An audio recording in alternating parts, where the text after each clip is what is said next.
Parliament budget సమావేశాలకు సన్నద్ధమవుతున్నారు TRS ఎంపీలు. రాష్ట్ర సమస్యలను సభలో లేవనెత్తేందుకు ప్రిపేర్ అవుతున్నారు.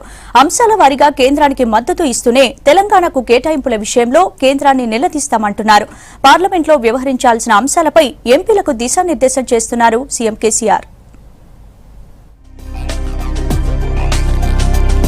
పార్లమెంట్ బడ్జెట్ సెషన్స్ కు రెడీ అవుతున్నారు రాష్ట్రంలో అధికార పార్టీ ఎంపీలు. సమావేశాల్లో పెద్ద నోట్ల రద్దు, ఆ తర్వాత జరుగుతున్న పరిణామాలపై వివిధ పార్టీలు ఆందోళనలు చేసే అవకాశం ఉందని భావిస్తోంది టీఆర్ఎస్. అయితే ఈ అంశంలో కాస్త జాగ్రత్తగా వ్యవహరించాలని టీఆర్ఎస్ ఎంపీలకు కేసీఆర్ సూచించినట్లు తెలుస్తోంది. ఎందుకంటే ఇప్పటికే పెద్ద నోట్ల రద్దును సీఎం స్వాగతించారు. అందుకే మిగతా పార్టీల లాబీలో పడొద్దని ఎంపీలకు కేసీఆర్ సూచించినట్లు సమాచారం.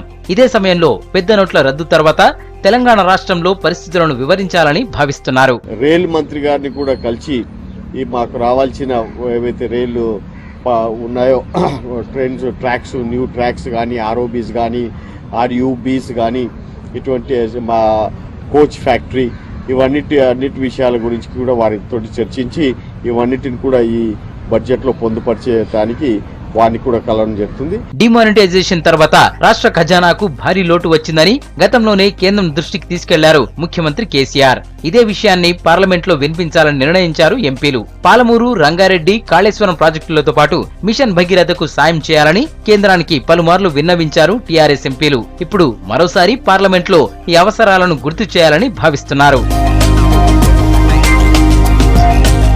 హైకోర్టు విభజనతో పాటు కోచ్ ఫ్యాక్టరీ, కొత్త రైల్వే లైన్లు లాంటి విషయాల్లో అన్యాయం జరిగితే కేంద్రాన్ని నిలదీసేందుకు కూడా సిద్ధం కావాలని ఎంపీలకు కేసీఆర్ చెప్పినట్లుగా తెలుస్తోంది. ఇప్పటికే కొందరు రాష్ట్ర మంత్రులు కేంద్ర ఆర్థిక శాఖ మంత్రి అరుణ్ జైట్లీని కలిసి రాష్ట్ర అవసరాలను విన్నవించారు. బడ్జెట్లో రాష్ట్రానికి సంబంధించిన అంశాలను పొందుపర్చాలని విజ్ఞప్తి చేశారు. ప్రభుత్వం ఏర్పడి 2.5 ఏళ్లు పూర్తి కావడంతో కేంద్రం నుంచి రావాల్సిన నిధులను త్వరగా రాబట్టి సంక్షేమ పథకాలను మరింత స్పీడప్ చేయాలని భావిస్తోంది టీఆర్ఎస్ ప్రభుత్వం.